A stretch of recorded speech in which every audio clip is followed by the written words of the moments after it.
प्रधानमंत्री के आवास पर आयोजित जम्मू कश्मीर के नेताओं की सर्वदलीय बैठक जिस तरह लंबी खिंची, उससे यह स्पष्ट है कि सभी मसलों पर व्यापक बातचीत हुई और अच्छे माहौल में हुई। यह माहौल कायम रहना चाहिए क्योंकि उससे उम्मीदों को बल मिलता है।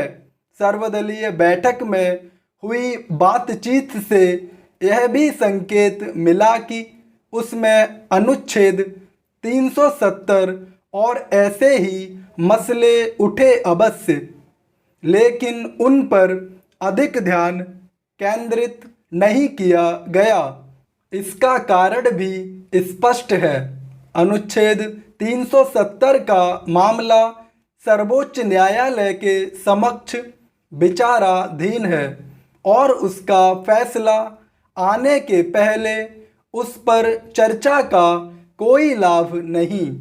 इस पर चर्चा का लाभ इसलिए भी नहीं क्योंकि किसी को इसकी उम्मीद नहीं करनी चाहिए कि इस अनुच्छेद की वापसी हो सकती है। ऐसा इसलिए क्योंकि यह एक अस्थायी अनुच्छेद था और पिछले कई दशकों में उसके कई प्राविधान खत्म या निष्प्रभावी हो गए थे। इस अनुच्छेद के अस्थायी स्वरूप को देखकर ही यह कहा जाता था कि वह घिसते घिसते घिस जाएगा। यह ठीक है कि उसे एक झटके में समाप्त कर दिया गया, लेकिन इसका यह मतलब नहीं कि कोई उसकी वापसी की उम्मीद करे। यह अब एक बीती बात हो गई और उसे विसार देना ही उचित है।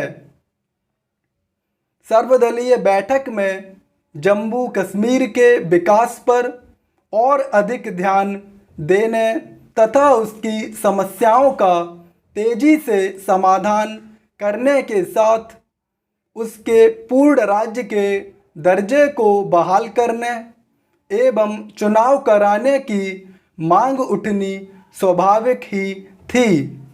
इस पर हैरत नहीं कि इस मांग पर केंद्र सरकार ने सकारात्मक रुख दिखाया क्योंकि उसने अनुच्छेद 370 खत्म करते समय ही कहा था कि जैसे ही अनुकूल हालात होंगे राज्य के दर्जे को बहाल कर दिया जाएगा। बेहतर हो कि गुपकार गठबंधन जैसे कश्मीर घाटी के राजनीतिक समूह माहौल अनुकूल बनाने में मददगार बने। इसका एक लाभ यह भी होगा कि राज्य में विधानसभा चुनाव कराना आसान होगा। यदि जम्मू कश्मीर की राजनीतिक दल जल्द विधानसभा चुनाव चाहते हैं तो उन्हें राज्य के परिसीमन की प्रक्रिया को गति देने में सहायक बनना चाहिए।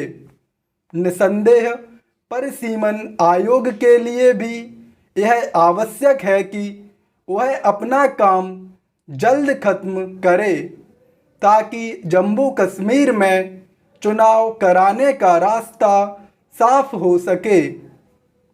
फिलहाल यह कहना कठिन है कि परिसीमन की प्रक्रिया कब तक पूरी होगी, लेकिन उचित यह होगा कि यह काम इस तरह हो कि जम्मू और कश्मीर में जो राजनीतिक असंतुलन है और जिसके चलते उनके बीच तानातानी कायम हो जाती है, वह हमेशा के लिए दूर हो सके।